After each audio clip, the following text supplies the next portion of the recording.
Hi hello welcome to our channel. కిర్లంపూడిలో ఉద్రిక్తతలు.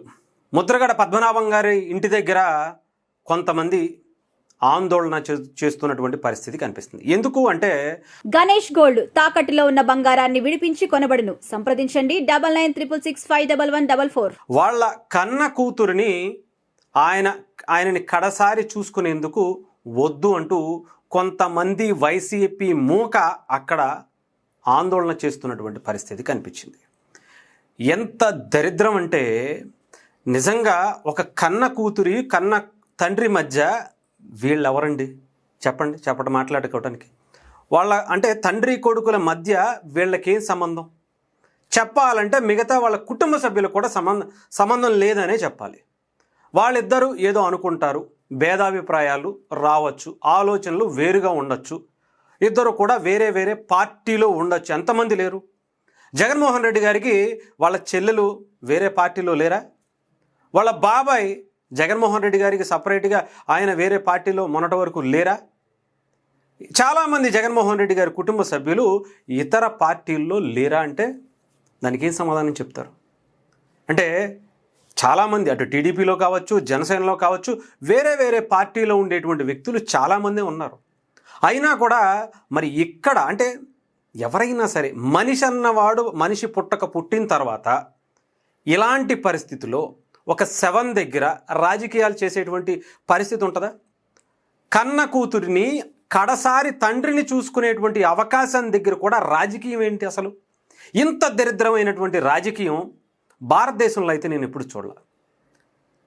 అది ఆంధ్రప్రదేశ్లో మాత్రం చాలాసార్లు చూసా. బాబాయ్ గొడ్డలిపోటు దగ్గర నుంచి గులకరాయల దగ్గర నుంచి చాలా వరకు చూసాం. సొంత కన్న తల్లి మీదే రంకులు అంటగట్టినటువంటి చరిత్రలు కూడా చూసాం. శవం ఎక్కడ దొరికితే అక్కడికి పరిగెట్టేసేటువంటి వ్యక్తుల్ని కూడా మనం చూసాం. ఇప్పుడు కూడా అదే జరుగుతుంది.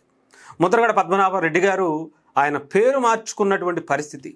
ఏ కులం కోసం అయితే ఆయన ఉద్యమ నాయకుడిగా పేరుగాంచి 40 ఏళ్ల చరిత్ర కలిగినటువంటి ఆయన కేవలం 2 సంవత్సరాలు ఆయన ఒక్క చిన్న తప్పిదం వల్ల ఆయన మొత్తం అంతా మారిపోయింది. ఆయన చరిత్ర అంతా కూడా ఆయన తీసుకున్నటువంటి నిర్ణయాన్ని వ్యతిరేకించి ఆమె కూతురు నాన్న అలా కాదు, నువ్వు ఏ సామాజిక వర్గాన్ని అయితే ఇంతవరకు నడిపించుకుంటూ వచ్చావో అదే సామాజిక వర్గం ఇప్పుడు పవన్ కళ్యాణ్ గారు వెంట ఉంది, జనసేన పార్టీ వెంట ఉంది, దయచేసి నువ్వు ఆ పార్టీకి ఆయనకి వ్యతిరేకంగా వెళ్ళకు, వెళితే నీ సామాజిక వర్గమే నిన్ను తిడుతుంది నాన్న అని చెబితే అది ఆయనకి నచ్చల.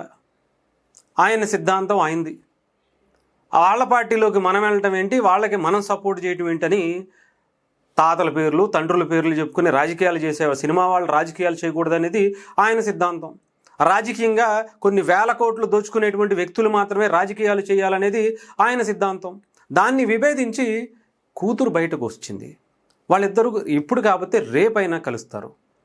వాళ్ళిద్దరి మధ్య ఏమన్నా వేరే వేరే ఆస్తి తగాదాలు ఉన్నాయా, లేదంటే ఇంకొక ఏమన్నా వేరే వేరే తగాదాలు ఏమైనా ఉన్నాయా? ఆయన మాట కాదని ఆమె ఏమన్నా వేరే వాళ్ళని ఏమన్నా మ్యారేజ్ చేసుకున్నారా, కులాంతర వివాహాలు ఏమైనా చేసుకున్నారా, వేరే ఎక్కడికన్నా ఏదైనా గొడవలు వేరే ఏమైనా ఉన్నాయా వాళ్ళిద్దరి మధ్య? ఏమీ లేవు కదా. మరి అలాంటప్పుడు మధ్యలో మీరెవడయ్యా కోన్కిస్క గొట్టంగళ్ళు? మీకేం సంబంధం? తండ్రి కూతుర్ల మధ్య వాళ్ళ బంధుత్వం మధ్య మీకేం హక్కు ఉంది? ఇది ఇప్పుడు అడుగుతున్నటువంటి ప్రశ్నలు చాలామంది. పాపం క్రాంతి గారు పడుతున్నటువంటి బాధ చూస్తుంటే అసలు ఎంత బాధపడుతున్నారో, ఎంత ఆవేదన చెందుతున్నారో ప్రత్యేకించి చెప్పాల్సిన అవసరం. ఈరోజు ఆ శవాన్ని అక్కడ అడ్డం పెట్టుకుని రాజకీయం చేయటంలో, శవాల రాజకీయాలు చేయటంలో దిట్టగాంచినటువంటి ఆ పార్టీ స్థితి ఏంటో ఆలోచించుకోవాల్సి వస్తుంది. ఇంతకన్నా నేను నిన్నే అనుకున్నాను, ఇది డెఫినెట్గా ఇక్కడ జగన్మోహన్ రెడ్డి గారు ఇప్పటి వరకు కనీసం ఆయన హాస్పిటల్లో 2 నెలల పాటు ఉన్నప్పుడు చూడకుండా ఎందుకున్నారు అంటే ఈ క్షణం గురించే. ఆ బాడీ ఎలా ఉపయోగపడుద్ది అంటే బతుకున్నప్పుడు ఆయన అలాగో పిఠాపురంలో పవన్ కళ్యాణ్ గారిని కానీ ఓటమికి కానీ కారణం కాలేకపోయారు. ఇప్పుడు దీన్ని అడ్డం పెట్టుకుని మనం ఏం చేయాలి అనేది ఆయన వేస్తున్నటువంటి పాచికలుగా చూడాలి. ఇక్కడ కూడా రాజకీయాలు ఏంటండి? సరే, మిగతా పార్టీల మధ్య ఉండొచ్చు, లేదంటే ఆ వ్యక్తుల మధ్య ఉండొచ్చు, లేదంటే గ్రూపుల మధ్య ఉండొచ్చు, కానీ తండ్రి కూతుర్ల మధ్య కూడా అసలు వ్యత్యాసం తీసుకొచ్చి వాళ్ళ మధ్య కూడా మీరు గ్యాపులు పెంచేటువంటి పరిస్థితి ఉందంటే ఎంత నీచమైనటువంటి రాజకీయాలు చేస్తున్నారో ఆలోచించుకోవాలి. అసలు మీకేమి హక్కు ఉంది తండ్రిని కూతుర్ని వాళ్ళిద్దరి మధ్య ఉండేటువంటి దాన్ని గ్యాప్ తీసుకురావడం కోసం, లేదంటే వాళ్ళిద్దరిని కలవనివ్వకుండా ఉండటం కోసం ఎవరయ్యా మీరు అక్కడ ఉన్నోళ్ళందరూ? ఆయనకి స్నేహితులు కావచ్చు, బంధువులు కావచ్చు, అన్నదమ్ములు కావచ్చు, లేదంటే ఇంకొకరు కావచ్చు. ఏ హక్కు లేదు. తండ్రి కూతురికి మధ్య ఉండేటువంటి హక్కుకి మించి మీకు దేనికి పనికిరారు మీరు అందరూ కూడా. అక్కడ ఆలోచించుకోవాలి. నిజంగా ఉద్రిక్తతలు అంటే దేనికి ఉద్రిక్తతలు వస్తాయి? ఆవిడ బలగాన్ని, ఆవిడ ప్రభుత్వాన్ని ఆవిడ ఉపయోగించుకుని ఉంటే ఈరోజు అక్కడ ఉండేవాళ్ళు ఉంటారా? ఆలోచించాలి. ఏదేమైనా కానీ నిజంగా ఇది చాలా దరిద్రమైనటువంటి ఒక ఘటన అని చెప్పాలి.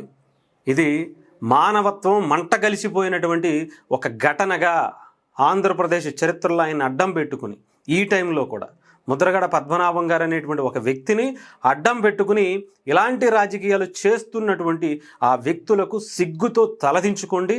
ఆ పాపం తండ్రి కొడుకుల్ని దూరం చేస్తూ ఆఖరి గడియల్లో ఆ తండ్రి కడ ప్రయాణంలో ఆ కూతురు లేకుండా చేసేటువంటి ఆ పాపం మాత్రం డెఫినెట్గా మీకు తగులుతుంది, గుర్తుపెట్టుకోండి.